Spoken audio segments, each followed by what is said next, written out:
Right. I couldn't So tell which I'll one later. touch base with you a little bit.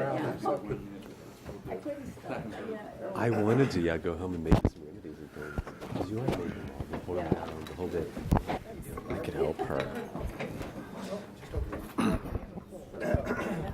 They move that forward? Number of children and outside help. Are we all here? I got a couple of here. They're not open. Good afternoon. We'll go ahead and call the meeting to order tonight of the Salina City Planning Commission. Our agenda item first would be our consent agenda, which is approval of the summary minutes of the December 15th, 2015 regular meeting. Are there any corrections or comments about the minutes? Second. It's been moved and seconded to approve the minutes from the December 15th meeting. All in favor, please say aye. Aye. Aye. Any opposed? Minutes passed. Our next agenda item is a public hearing item on application number CU 15-5, which is filed by Shelley Pennington, requesting a conditional use permit for a group daycare home located at 310 East Minneapolis Avenue. Staff? Okay, John. This particular application is, excuse me, for a group daycare home. And what that is the city of Salina has a licensing program for daycare providers that allows them to provide care for up to 10 children under the age of 16. And in order to exceed that, residents are required to apply for a conditional use permit that gets reviewed in this board through a public hearing that would allow for up to 12 children, but would also require a secondary care provider. The photograph here shows Mrs. Pennington's residence where she currently provides daycare as a licensed daycare provider and is requesting to go up to a group home daycare classification to provide care for up to 12. Can we go to the site plan, John? The role of the Planning Commission is to look to see if the location of the property and the site is suitable for the proposed conditional use. The administration or regulatory function of administering the health safety side rests in the hands of the Kansas Department of Health and Environment, as well as our local fire department and our building services department dealing with the building code. So really what we're talking about here is the site and how suitable it is for the proposed conditional use. The building itself was constructed in 1979 on a property that was platted in the 1880s. So it is, at the time, it was somewhat of a new development compared to the property in which it was platted. The setback requirement on the front is 25 feet. It's set back 26 feet. The setback requirement on the rear is also 25 feet, and it is set back 46 feet. On the east side, you have a 7.5 foot setback, and you've got close to 17 feet, and you've got around 8 on the west. So it does meet all of the zoning district bulk regulation requirements. And that's one of the first things that we look at when we look at conditional uses. And the applicant states that her property does meet all the zoning requirements, and staff would concur that it does meet all of those regulations. The applicant also states that the proposed group home will provide a needed service in the community, that her child care service will be able to care for more families. And she makes this statement in terms of the effect it would have, her conditional use would have on the welfare and convenience of the public. And the applicant has proposed, again, to expand her operations. And to this point, she has operated a daycare facility there for many years, and this would be an expansion to that. Looking into the injury and surrounding, the potential injury to the surrounding property, the commission must find that the proposed conditional use will not cause substantial injury to the value or the surrounding properties. The applicant states that the property will be used as a single-family residence, meaning that the use of the property, the principal use of the property, will not change. And from anybody in the area looking at it, there would be no substantial change. There's no additions or change in appearance to the property. The only change that is being proposed is the additional care of 2 additional children.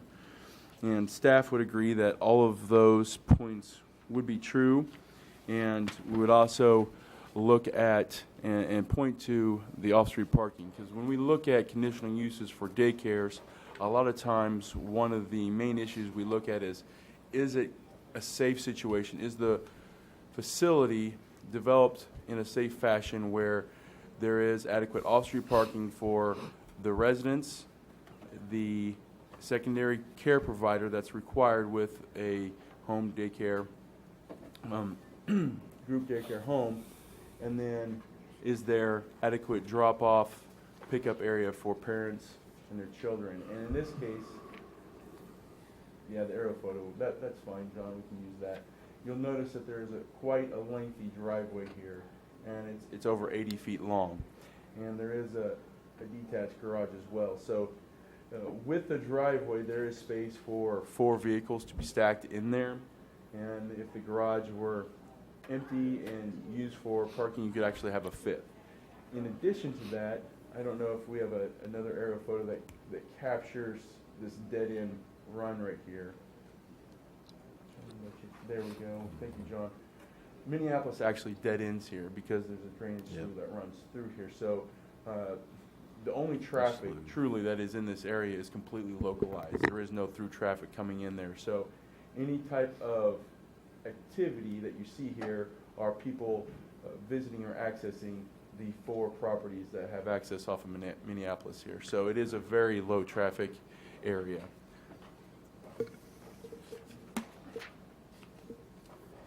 Looking at the domination of the neighborhood, the commission must find that the proposed conditional use will not dominate the immediate neighborhood. The applicant states that she is not proposing any changes to the site or building in the principal use of the residential dwelling. Again, what you see as far as the building is what is going to be remained. The surrounding area, this property was also built in 1979 by the same developer. And some of the other properties were built in the 1940s. So that gives you kind of a feel for the area, and nothing is changing in any of those respects. Off-street parking and access, we've talked a little bit about that, where there is a 10-foot wide driveway that's 80 feet deep, 81 feet deep, so there is substantial stacking capabilities. The one thing that we would obviously need is to make sure that when vehicles are stacked in there, that there is access to the keys so that the rear vehicle is functional in case of emergencies, so that either the applicant or her secondary care provider can address that emergency and get children the help they need if such a situation were to arise. But that's common with any care facility. So, looking at our analysis and our staff comments, the applicant has been operating as a licensed daycare since 2008, so we're looking at a little over 7 years there where she has been operating similar to what she's proposed here without any incident or issues. So staff would note that the conditional use permit are approved for a particular location and property and not for a particular applicant, and does run with the land, so the commission is being asked to determine whether the site is appropriate for the requested conditional use permit. The Planning Commission you have the following options. You could approve the conditional use application as submitted if upon findings that it would be appropriate. Approve the conditional use permit application subject to any special conditions or revisions. Postpone consideration if additional information is needed, or you could deny the application if such findings of approval cannot be met. From our recommendation, if the Planning Commission believes the subject property is suitable for a group home and the correct required findings of fact can be made, the Commission may approve the requested conditional use permit. We do have a few findings that we have listed there, 1 through 4, and we would have a condition that we would recommend, and that's no more than 12 children be cared for at any one time in accordance with state standards for group daycare homes. So with that, staff would entertain any questions that the commission may have. Thank you, Dustin. Does someone, any questions for staff?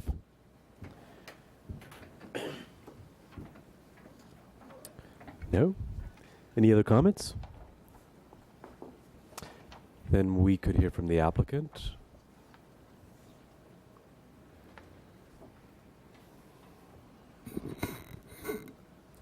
You're Mrs. Pennington? Yes, I am. If you would please state your name and address for the record. Shelley Pennington, and my address is 310 East Minneapolis Avenue. Thank you. Thanks. And would you like to tell us a little bit about the application and what you're asking for? Basically, I have requested to go group with the school's going to kindergarten full day. It affects a lot of the group of daycares in Salina based on the numbers that they have. And I'm just asking to increase that by 2 so I can also benefit from the extra income and so forth. So that's basically it. Let's see if anyone has questions for you. Yes. Does anyone have questions for Ms. Pennington? No, but I'd be remiss. I think we've approved a number of these since I've been on the Planning Commission, and I always take the opportunity to express the value of good daycare in our community. It is so difficult for young families that are working or trying to find daycare, and you're right. With all-day K, it's going to put additional stress upon the need for quality daycare. So I appreciate you stepping forward, and I hope others will consider that. And the other part is we've approved a number of these, and I can't think of one that I've ever heard of was a mistake. And so that speaks highly of it. So I want to make that comment. I Thank do you. have a question. When we look at this street plan, I assume people drive into this dead-end street, they drop off, and then they turn around and drive out? Back out, yeah. How do they back out? The one picture has cars all parked at the end of the, Yes. in that dead-end section. Sometimes they pull in there. Sometimes they. Part of doing daycare is you know how to schedule. Right. Besides be a doctor, nurse, all the other, a meal planner. That is one thing. Oh, okay, that's fine. But one of the thing is that I know when my families come and go that they all work together. They all respect the neighbors as well. So it's never really been an issue. That's what I want. They know where they can go and so forth. So there's never a traffic jam or no, pile up? No, never. Yeah, no. It's all good. Good, good. Any other questions or comments? I've been by there. I live fairly nearby, and there's plenty of turning radius there, so I would vouch for that. Ms. Pennington, could you explain a little bit more clearly? Maybe I didn't get it, but the logic, they're going to all-day kindergartens, and that affects your business how? Right now, I can care for 7 toddlers. For an example, I can take care of 7 toddlers in my care. Yeah. And then I can have an additional 3 school age. Well, those are kindergarten spots because they only go half day. Once they go to all day kindergarten, which is a good thing, I can see both sides of it. It will reduce my numbers and my income by 3. And by allowing me to take care of 7 toddlers at one time, I will be able to recoup some of that back and not have it be such a big impact. So it's a numbers thing, but the care stays the same. There's always that love there. I promise you. Thanks for the explanation. Yeah. I promise you that. So.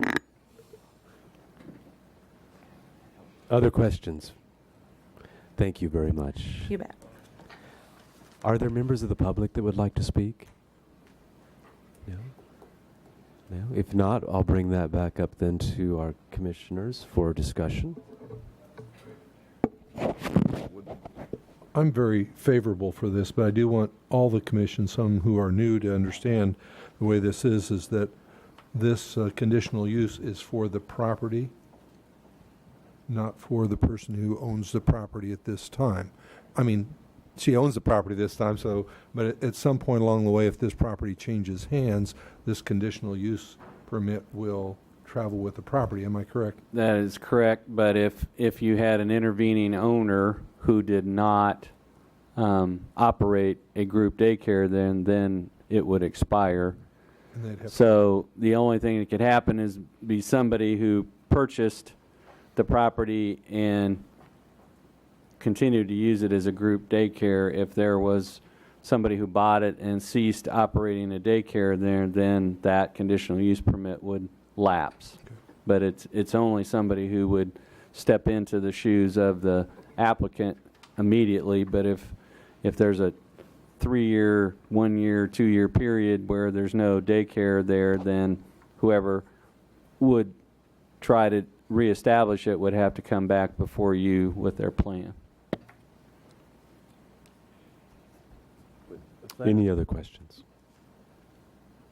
You know, I'd like to make a motion if I could. I think I've made a lot of them in regard to daycare because I'm a strong proponent of it, and I'd like to make a motion that we approve CU 15-5 based on the findings that staff has prepared for us in regard to the application 1 through 4, and also to add the condition number 1 as listed on page 6 of the packet.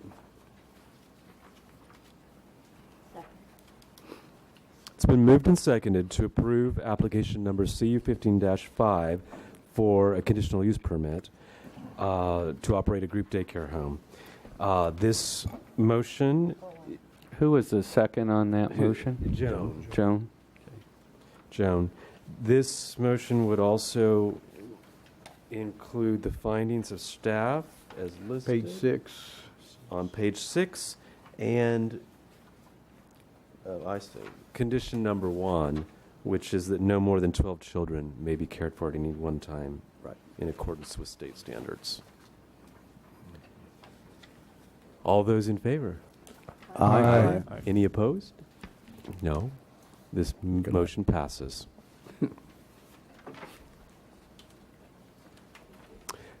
Thank you, Mrs. Pennington, and good luck. Other matters. For other matters, as you know, there's been quite a bit of discussion about a star bond project, and a number of different projects floated in the downtown area. And one of the things that has been discussed are things like additional hotels and other things of that nature, including a discussion about the concept of having a bowling alley or entertainment center located within the downtown area. And as we were reviewing that, we determined that the term bowling alley is nowhere listed in the C4 Central Business District, which didn't make a lot of sense to us, but that is, we've run into that in some cases in the C4 district. So we would like the Planning Commission to consider allowing staff to initiate an amendment to add bowling alleys to the list of permitted commercial uses in our downtown area. And if that were the case, we would initiate that and set that for a formal consideration on your meeting of February 2nd. I think that that's a good idea. David thinks that that's a great idea. Does anybody else have any issues or problems with that? If we just had a general consensus to move forward with that, we don't need a formal motion unless somebody thinks it's of course, you can tell us it's a horrible idea on the 2nd of February, but if we just see it as a hole or gap in the ordinance that was probably not thought through or intended, so we've run into that with a few other things like dog kennels and some other things like that in the C4 district. So when we encounter those things, we bring it to your attention. So if there are no objections to that, we would initiate that as a text amendment. The other thing I wanted to bring to your attention, and the calendar faces on the back side of your agenda packet, but we included information in there about the upcoming round of meetings and dates related to the remapping of the community as far as new flood maps. And we are still operating under our 1986 flood maps, which are outdated and have large areas of the city shown on the county maps and not on the city maps. And there was an attempt made by FEMA to introduce new maps in 2010. And as a community, we felt that their effort was not up to snuff and was deficient in a number of areas, particularly as to providing information about the 2,000 some holders of letters of map amendment, which, when you consider that Salina has about 18,000 individual properties and over 2,000 of them have a letter of map amendment of some kind, it's an important thing. So for the community, the having accurate and defensible flood maps is an important thing. The other thing that we pointed out in there, which is very, very important, is our flood control levee has been recertified as providing 100-year level protection for the entire community, and that is very important and allowed this mapping project to move forward. So all of the interior drainage areas that we'll be looking at are protected from the river flooding, but we still have areas within the community that have localized flooding, and the anticipation is that we'll have some sort of public open house or meeting where the maps are displayed and where members of the public can come. And just to give you an idea of what we did in 2010, we created a map and then a list of all the property owners within the city of Salina who own property shown to be in a map floodplain, and we sent them individual letters inviting them to a public meeting to learn more about the proposed new maps and potential impacts. And so from a planning standpoint, the flood maps are important to a lot of people, whether it's realtors, lenders, insurance agents, home buyers, mortgage providers. It's an important tool that's used by a lot of people to make decisions. So it's very important that we get them as accurate as possible. So that will be a focus in the first half of 2016. The other side of that, which will come into effect much later, is that we'll have to go back and they'll ask us to re-examine all of our floodplain development regulations, and that will be something the Planning Commission will be involved with in terms of those floodplain regulations are in our zoning ordinance, so you will be involved with that.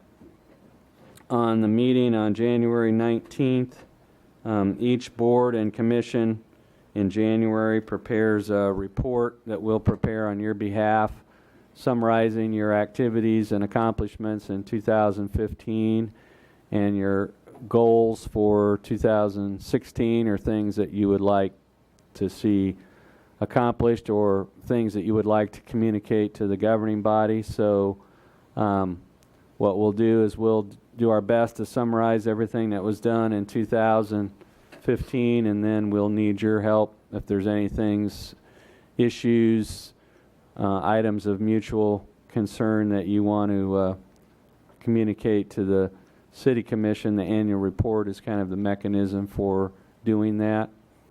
And so that will occur at your next meeting on the 19th. And then just to look at your future calendars, each year on March 1st is the meeting we set aside for the annual review of the comprehensive plan. So basically that is a meeting that's devoted to the history of the background, what has occurred, what amendments have been made, what implementation items were identified but haven't been addressed, those types of things, and it's your kind of annual checkup of the comprehensive plan. And said that, not saying that plans are made to be amended, but there is nothing inherently wrong with recommending amendments, changes, additions, things to, they're made to be built on, because the life of a comprehensive plan is often 10 to 15 to 20 years, so there are things that get added to or built on during that time. So March 1st will be a meeting that will focus on, and we can talk about things like downzoning and different implementation tools at that meeting.